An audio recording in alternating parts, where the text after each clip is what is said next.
Article 27, Subarticle 3, that states that women are exposed to 50% of chances in this nation.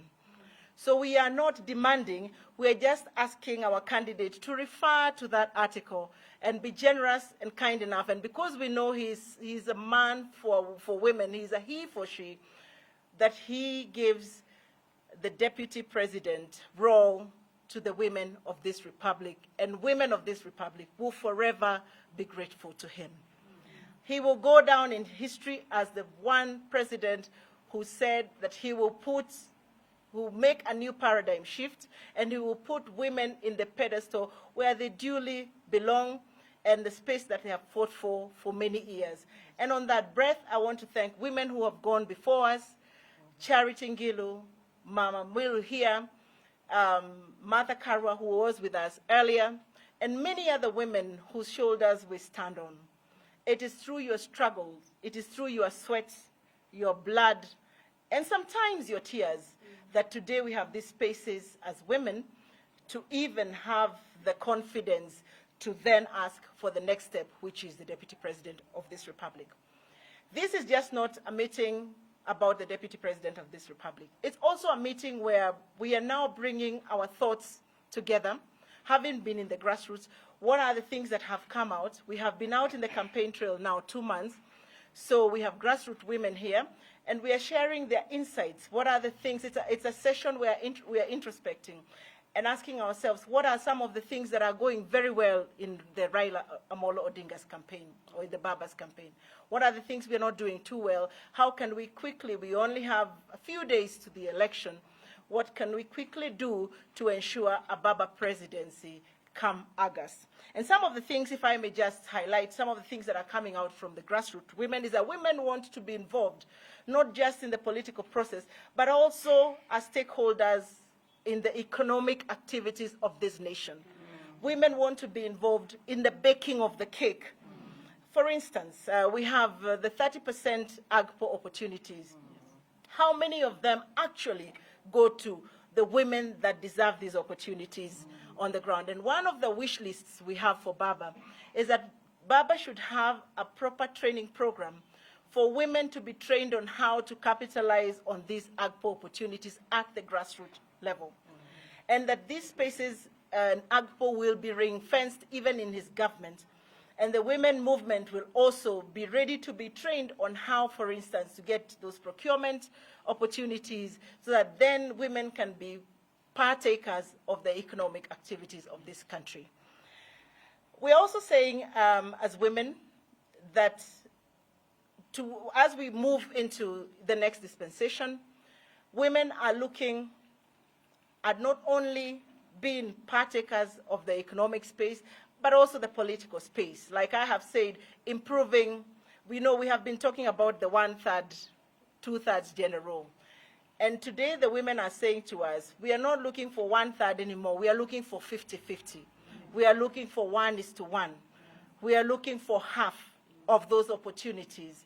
So even for procurement opportunities and economic opportunities, we want women to be considered at an equal level with our male counterparts. And we are saying this is more an approach that looks at it strategically and not a confrontational approach. We will not be on the streets. We will not be doing those disgraceful things. We'll be going around a table with our male counterparts and reasoning together so that then we can create sustainable space for women in the grassroots level. I thank you very much for your kind attention. Thank you. Any question? Yes.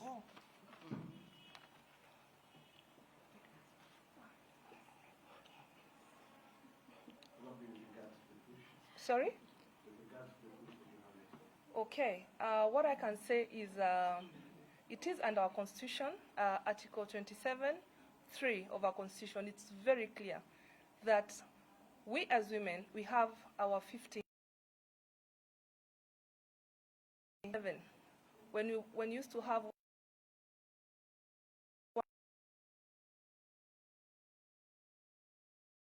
that in the next dispensation. Thank you. Governor, you, Yes. how would you be able to differentiate and your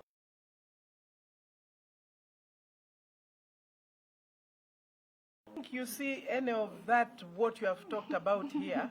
I think here you are seeing women of Kenya only. And our when you have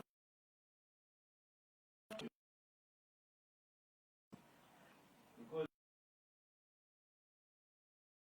you have been very that you're one of the people that even stopped the meeting that was there on the 12th of March and they were going to KICC. So how are you able to differentiate what you're pushing today and your big book? First of all, these are all political parties. They are all in Azimio. Yes. And my party, NAC, whose leader is talking to you right now, is a party within Azimio. Yes. And we have the right to ask what is right, not only for our parties, but also for the people of Kenya. Yes. You know, I've been out there campaigning for Azimio. You know, I've been out there campaigning for women issues, for women representation. You have just heard about the issues that we brought out here on issues to do with the procurement to ensure that the 30% that of all the resources that go into procurement should be given to women, physically challenged, and the youth. So we are very different in the sense that we are people-centered organizations that are coming here.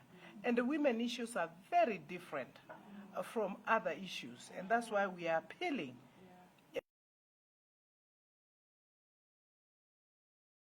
Where you find men meeting, if you don't find woman's face, then you do not have proper representation of the nation.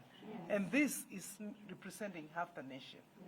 So it's not about me or I. We are talking about the nation and the journey we are traveling. So how is it different from fathering the differences with I mean, here I have no difference. Have you seen any difference between me and the leadership here? No. If there is a person who has any difference with me, difference is only about the issues that we represent, and we have been representing issues about the people of this country, issues to do with poverty, issues to do with equal distribution of resources, issues to do with shared prosperity,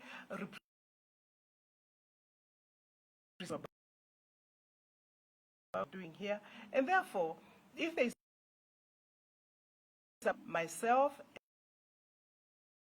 and alone, that is not where I belong. I belong to Kenya. I belong to ensuring that Kenya gets their equal share. And we are looking at also the person who has been in the forefront fighting for the things that women have been fighting for. And therefore, when we talk about, Raila Amolo Odinga, we are talking about a person who has been tested, tried, and we can say, we will support you wholeheartedly without looking this way, that way. So I think here you need to look at the history of each one of us who are saying this is a direction to go. Well, yesterday there was a press conference where Kalonzo addressed and he said that he's one of those members that will make the decision. Him, the President, Raila Odinga, and a host of other party members. Now you're making the same appeal to where an interested party is. Would it be right to probably ask that to step aside?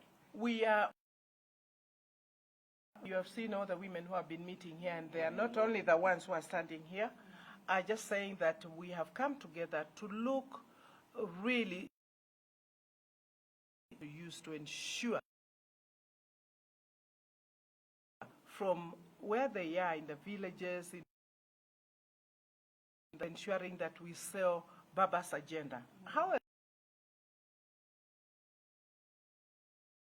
point manifesto, and we have looked to the women of Kenya. That is why we are talking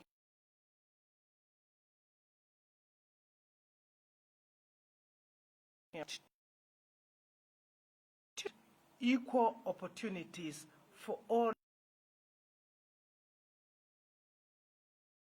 made. And the Katiba is very clear, and we have been fighting for this. Where 2 or 3 are gathered to talk about midst 2/3 gender rule which must apply. So there cannot be 3 men seated to make a decision. That is what we cannot be people who will sit to decide for Kenya without the faces of these women and other women outside there. That is where we are today.